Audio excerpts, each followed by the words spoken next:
Assalamualaikum warahmatullahi wabarakatuh. Perkenalkan, nama saya Sulfatahila, NIM 903001171120 dari kelas Ilmu Ekonomi A. Ada 4 tahap proses transisi penduduk. Uraikan 4 tahap tersebut. Yang pertama, high stationary, di mana angka kematian dan angka kelahiran sama-sama tinggi. Pada tahap ini, angka kematian yang tinggi dan berfluktuasi banyak disebabkan oleh bencana kelaparan, wabah penyakit, dan peperangan yang sering terjadi di negara-negara pada masa ini. Tahap yang kedua yaitu early industrial, di mana angka kematian menurun dan angka kelahiran meningkat. Pada tahap ini, kedua atau yang disebut juga masyarakat early industrial, angka kematian pada masyarakat menurun secara signifikan, sedangkan angka kelahiran masih tetap tinggi. Tahap yang ketiga yaitu late expanding, di mana kematian menurun dan angka kelahiran juga ikut menurun. Pada tahap ini, angka kelahiran mulai menurun menyusul angka kematian. Hal ini disebabkan oleh perubahan nilai-nilai yang ada di masyarakat. Dan tahap yang terakhir yaitu low stationary, di mana angka kematian menurun dan angka kelahiran menurun. Pada tahap ini, angka kelahiran dan kematian sama-sama rendah.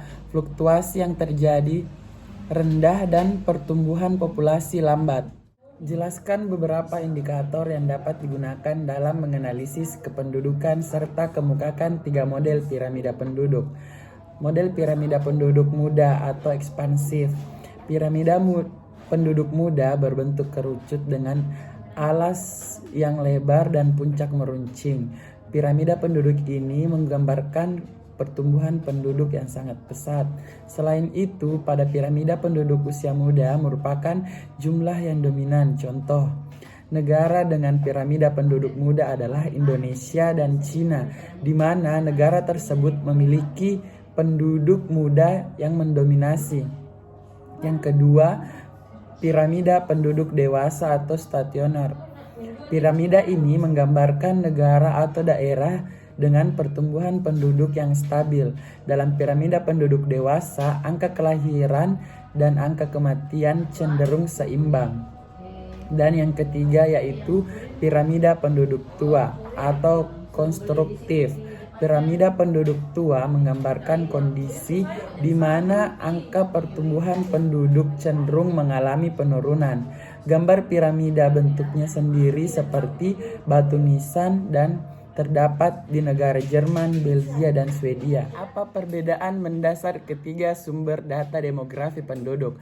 Berbicara mengenai perbedaan mendasar dari ketiga sumber data demografi, terletak pada sensus penduduk, registrasi penduduk, dan survei, di mana pengertian sensus penduduk itu sendiri adalah keseluruhan proses pengumpulan, pengolahan, penyusunan, dan penyajian data demografi, ekonomi, dan sosial yang menyangkut semua penduduk atau orang pada waktu tertentu di suatu negara atau di suatu wilayah. Sedangkan registrasi penduduk yaitu registrasi penduduk meliputi kegiatan pencatatan dan pelaporan data kependudukan yang terdiri dari kelahiran, perkawinan, perpindahan, dan kematian, pengumpulan data registrasi penduduk. Sedangkan survei itu sendiri yaitu penelitian yang sumber data dan informasi utamanya diperoleh dari responden sebagai sampel penelitian dengan menggunakan kuesioner atau angket sebagai instrumen pengumpulan data.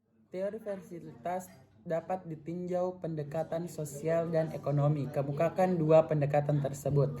Dalam pendekatan ekonomi, permintaan terhadap anak merupakan penurunan dari teori terhadap permintaan barang dan jasa dengan menggunakan pendekatan fungsi utilitas maksimum.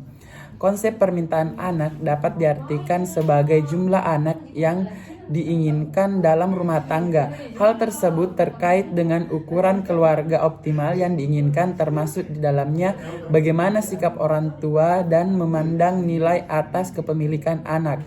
Permintaan anak dalam rumah tangga dipengaruhi oleh beberapa faktor, diantaranya faktor sosial dan faktor ekonomi. Nomor 5, dimisalkan diketahui data fertilitas daerah Sukamaju berikut. Tentukan GFR dan ASFR. GFR atau angka fertilitas umum. GFR sama dengan L dikali 1000 W 15 dikurang 49. GFR sama dengan 59 dikali 1000 sama dengan 1800 dan mendapatkan hasil 32. Hasil di atas menunjukkan bahwa dari 1800 wanita berumur 15 sampai 49 terdapat kelahiran sebanyak 32 bayi. Nomor 6. Di dalam analisis moralitas dikenal istilah standarisasi. Jelaskan yang dimaksud dan macam-macam standarisasi.